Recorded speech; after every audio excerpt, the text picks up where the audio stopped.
Assalamu alaikum. This is Dr. Rutba Hussain and I'm working as a physiotherapist and women health specialist at ISC Hospital for about 4 years now. During these years, I have dealt with so many patients और इनमें जो patients हैं वो different backgrounds के साथ आते हैं, different conditions के साथ आते हैं। उसमें अगर क्योंकि being a women health specialist जो कि पाकिस्तानी पॉपुलेशन के अंदर अभी इतनी ज़्यादा कॉमन नहीं हुई है कि वुमेन हेल्थ में भी फिजियोथेरेपी स्पेशलाइज तरीके से की जाती है, जिस तरह प्रीनेटल, पोस्टनेटल, यूरिनरी इनकॉन्टिनेंस और दीगर जो वुमेन हेल्थ फिटनेस से रिलेटेड और उनको जिन मुश्किलात का सामना होता है उनसे रिलेटेड जो मसाइल हैं उसको नॉर्मल तरीके से ना लिया जाए, यानी उसको नॉर्मल ना समझा जाए, एक एबनॉर्मेलिटी को नॉर्मल ना समझा जाए, बल्कि उसको एक प्रॉब्लम एड्रेस करते हुए उसको ठीक वक्त पर, ठीक टेक्निक के साथ, ठीक डायग्नोसिस के साथ ट्रीट करना, ये एक वुमेन हेल्थ स्पेशलिस्ट का काम है। तो मेरा यहाँ पर जो एम है वो वुमेन हेल्थ स्पेशलाइजेशन और वुमेन हेल्थ फिजियोथेरेपी से रिलेटेड जितने भी इश्यूज हैं उनकी अवेयरनेस और फिर फर्दर ऑन उनके जो भी स्पेशल टेक्निक्स हैं उनके बारे में अवेयरनेस फैलाना है हमारी पाकिस्तानी वुमेन के लिए। अगर मैं बताऊं कि पाकिस्तानी वुमेन को सबसे ज़्यादा किस प्रॉब्लम का सामना है तो नो डाउट इट्स बैक एक।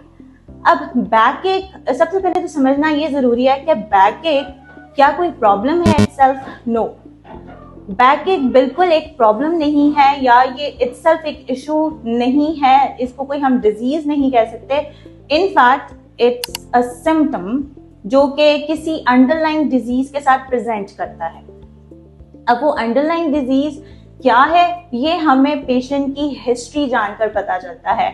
अब वो हिस्ट्री जो है वो गायनोकोलॉजिकल रिलेटेड भी हो सकती है, मस्कुलोस्केलेटल, न्यूरोलॉजिकल और न्यूरोमस्कुलर भी हो सकती है, इसके अलावा यूरोलॉजिकल भी हो सकती है।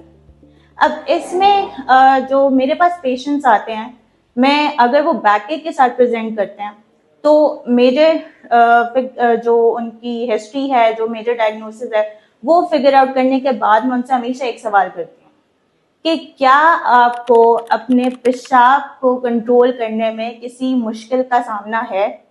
और the answer is very shocking. उसमें से कोई 90% वुमेन जो हैं उनका जवाब यस में होता है।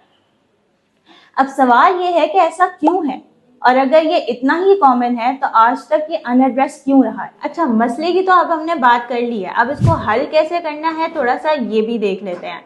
हल करने के लिए कोई हैवी इक्विपमेंट की ज़रूरत नहीं, ना ही कोई जिम ट्रेनर की ज़रूरत है, बल्कि इसमें सिर्फ आपको 5 से 10 मिनट रिक्वायर्ड है, एक अच्छा पोस्चर रिक्वायर्ड है और इसके अलावा आपकी माइंड कॉन्शियसनेस रिक्वायर्ड है विद द राइट टेक्निक। और उसमें आप अपने पेल्विक फ्लोर मसल्स को डेली रूटीन के साथ ठीक कर सकते हैं। उसमें गोल आपने जो मेजरली रखना है वो ब्रीदिंग कंट्रोल एक्सरसाइजेस करनी है। उसमें हम डीप ब्रीदिंग एक्सरसाइजेस कर सकते हैं या डायफ्राग्मेटिक ब्रीदिंग कर सकते हैं। इसके अलावा पेल्विक फ्लोर कॉन्ट्रैक्शंस कर सकते हैं। कीगल एक्सरसाइजेस का हर किसी को पता है, but the right technique for Kegel exercises किसी को भी नहीं पता। कीगल देखने में तो आसान लगती है लेकिन है ट्रिकी, तो वो उसका ट्रिक को समझना ज़रूरी है कि कहाँ पर सांस रोकना है, यानी कहाँ पे इनहेल करना है और कहाँ पे एक्सेल करना है, और किस तरह से हम वेल्सेल्वा मनोवर कहते हैं कि किस तरह से हमने प्रेशर को बिल्ट इन नहीं होने देना अपने कोर मसल्स के अंदर। अब कोर एक्टिवेशन इसमें बहुत ज़रूरी है और एज आई सेड अर्लियर कि पोस्चर करेक्शन सबसे ज़्यादा अहमियत का हामिल है, चाहे आप अपने डेली लाइफ रूटीन वर्क कर रहे हैं या फिर आप एक्सरसाइज कर रहे हैं, क्योंकि डेली जो राइट मसल्स का टारगेट करना बहुत अहम है किसी भी एक्सरसाइज के अंदर।